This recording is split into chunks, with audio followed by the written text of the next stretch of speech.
পূর্ণিমার রাতে তাজমহলের সৌন্দর্য ভাষায় প্রকাশ করা যায় না, এজন্য কালের কপুল তলে এক বিন্দু নয়নের জল। তাজমহলের সৌন্দর্য বর্ণনা করতে গিয়েই এমন উপমায় দিয়েছিলেন বিশ্বকবি রবীন্দ্রনাথ ঠাকুর। তবে সত্যি কথা বলতে কি, যতই বর্ণনা শুনুন না কেন, তাজমহল প্রকৃতপক্ষে কতটা সুন্দর তা নিজের চোখে না দেখলে বোঝার কোনো উপায় নেই। বিশ্বের এই সপ্তম আশ্চর্যকে একবার চোখের দেখা দেখতে হাজার হাজার বিদেশি এই দেশে আসেন। দেশীয়রাও তাজমহল দেখার লোভ সামলাতে পারেন না। দিনের বেলা হোক বা পূর্ণিমার রাত, এক এক সময় তাজমহলের সৌন্দর্য এক এক রকম। সেই সেকাল থেকে শুরু করে একাল পর্যন্ত তাজমহলের সামনে গিয়ে ছবি তোলার লোভ পর্যটকরাও সামলাতে পারেন না। আগ্রার এই প্রাচীন স্মৃতিসৌধের নির্মাতা মুঘল সম্রাট শাহজাহান স্বয়ং। তার নির্দেশেই প্রয়াত স্ত্রী মমতাজের স্মৃতিতে এই স্মৃতিসৌধ নির্মিত হয়। কেউ বলেন স্ত্রীপ্রতি সম্রাটের ভালোবাসার নিদর্শন এই তাজমহল। আবার কারো কারো মতে অত্যাচারিত স্ত্রীর মৃত্যুর পর অনুশোচনার জেরে এই মহল নির্মাণ করেন সম্রাট। এসব নিয়ে নানা মুনির নানা মত। শ্বেত পাথরের তৈরি এই স্মৃতিসৌধের আনাচে কানাচে লুকিয়ে রয়েছে নানা তথ্য, নানা রহস্য এবং অজানা ইতিহাসের কথা।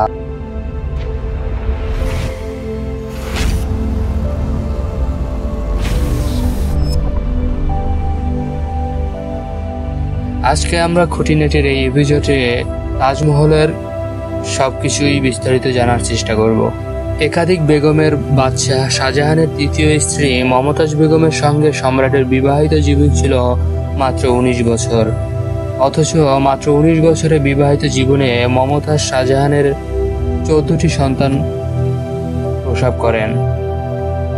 বলা বাহুল্য, এই কারণেই তিনি ছিলেন শারীরিকভাবে অত্যন্ত দুর্বল। শারীরিক দখল সহ করতে না পেরে মাত্র 39 বছর বয়সে সন্তান প্রসব করতে গিয়েই প্রাণ হারান মমতাজ বেগম। এই তৃতীয় স্ত্রীর মৃত্যুর পরেই তার স্মৃতিতে 1632 খ্রিস্টাব্দে তাজমহল তৈরির কাজ শুরু হয়েছিল। মুঘল সম্রাট শাহজাহান তার এই স্বপ্ন বাস্তবে পরিণত করতে তাজমহলের নির্মাণ নিযুক্ত ছিলেন প্রায় 20,000 মানুষ। মহল তৈরি করতে সময় লেগেছিল প্রায় 20 বছর। তাজমহল বানানোর কাজ শেষ হয় 1653 খ্রিস্টাব্দে। যদিও এরপরে ছোটখাটো কাজ সম্পূর্ণ করতে আরো 2 বছর সময় লাগে।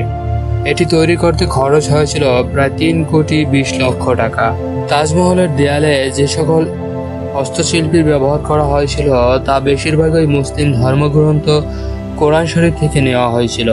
তাজমহলের দেয়াল ছাড়াও মমতাজ মহল এবং সম্রাট শাহজাহানের সমাধিতে এইরূপ শ্লোকগুলি খোদাই করা হয়েছিল। তাজমহলের বিভিন্ন স্থানে ক্যালিগ্রাফি শিলালিপি হিসাবে আল্লাহর 99টি নাম খোদাই করা হয়েছিল। 2007 সালে ইউনেস্কো ওয়ার্ল্ড হেরিটেজ তাজমহলকে বিশ্বের সপ্তম আশ্চর্যের তালিকাভুক্ত করেন। 10 কোটি ভোটের মাধ্যমে এই স্থান দখল করে নেয় তাজমহল। ভারতের সবচেয়ে দর্শনীয় এবং সুন্দর স্থাপত্যগুলির মধ্যে থাকা তাজমহল দেখতে প্রতি বছর প্রায় 40 থেকে 80 লক্ষ দর্শনার্থী ভারতে আসেন। বিশেষ বিশেষ সময়ে দিনে 40 থেকে 50 হাজারের বেশি দর্শনার্থী এই স্মৃতিসৌধ দর্শন করতে আসেন। তাজমহলের নকশা অত্যন্ত আকর্ষণীয়। এই তাজমহল বানানো হয়েছিল প্রধানত ভারতীয়, ফরাসি এবং ইসলামিক ভাস্কর্যের সংমিশ্রণের দ্বারা। ফার্সি এবং ইসলামিক স্থাপত্যের মূলনীতি অনুসারে তাজমহল প্রায় পুরোপুরি প্রতিসম। মিনার, টাওয়ার, দেওয়াল, কক্ষ এবং এমনকি বাগানগুলিও নিখুঁত প্রতিসাম্য অনুসরণ করে তৈরি। তাজমহল কুতুব মিনার থেকে 5 ফিট বেশি উঁচু। এ প্রসঙ্গে বলা রাখা ভালো যে ঐতিহাসিকদের দাবি যে সমস্ত কারিগররা তাজমহল তৈরি করেছিলেন তাদের হাত কেটে ফেলা হয়েছিল, ভবিষ্যতে যাতে এই ধরনের নির্মাণ আর না তৈরি হয় তাই এই ব্যবস্থা। তাজমহলের প্রধান কারিগরের নাম উস্তাদ আহমেদ লাহেরি। তাজমহল নির্মাণ করার জন্য যে সকল সামগ্রী ব্যবহার করা হয়েছিল সেগুলি প্রধানত ভারত এবং সমগ্র এশিয়া মহাদেশের বিভিন্ন স্থান থেকে নিয়ে আসা হয়েছিল। এই সকল নির্মাণ সামগ্রী পরিবহনের জন্য 1000-এরও বেশি হাতি ব্যবহার করা হয়েছিল। তাজমহল নির্মাণ করার জন্য যে সকল মার্বেল পাথরের প্রয়োজন হয়েছিল তা প্রধানত বিভিন্ন দেশ এবং ভারতের বিভিন্ন স্থান থেকে কিনে আনা হয়েছিল। এর মধ্যে স্বচ্ছ সাদা মার্বেল পাথরটি রাজস্থানের মাকরানা নামক স্থান থেকে কেনা হয়েছিল। শুধুমাত্র মমতাজই নন, তাজমহলে সমাহিত করা হয়েছিল শাহজাহানের অনন্য স্ত্রী এবং প্রিয় চাকরদের। তবে সেগুলো রয়েছে তাজমহলের বাইরের অংশে। তাজমহলের প্রায় সমস্ত স্থান প্রতিসম হলেও কবরস্থানটি প্রতিসম নয়। ইসলামিক ঐতিহ্য অনুযায়ী কবরকে কখনো সাজানো উচিত নয়। সম্ভবত এই কারণেই শাহজাহান এবং মমতাজকে তাজমহলের অভ্যন্তরীণ কক্ষে নিচে একটি সমতল সমাধিগৃহে সমাহিত করা হয়েছিল। তাজমহলের অভ্যন্তরে একটি প্রদীপে লর্ড কার্জনের নাম খোদাই করা আছে।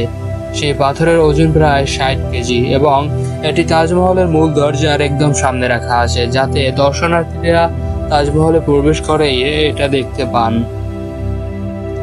তাজমহলের 4টি স্তম্ভ বা মিনার সোজা হয়ে না দাঁড়িয়ে বাইরের দিকে একটু কাত হয়ে দাঁড়িয়ে আছে। এরকম তৈরির পিছনে প্রধান কারণ হলো ভূমিকম্পের মতো কোনো প্রাকৃতিক দুর্যোগ যেন এর কোনো রকম ক্ষতি না করতে পারে।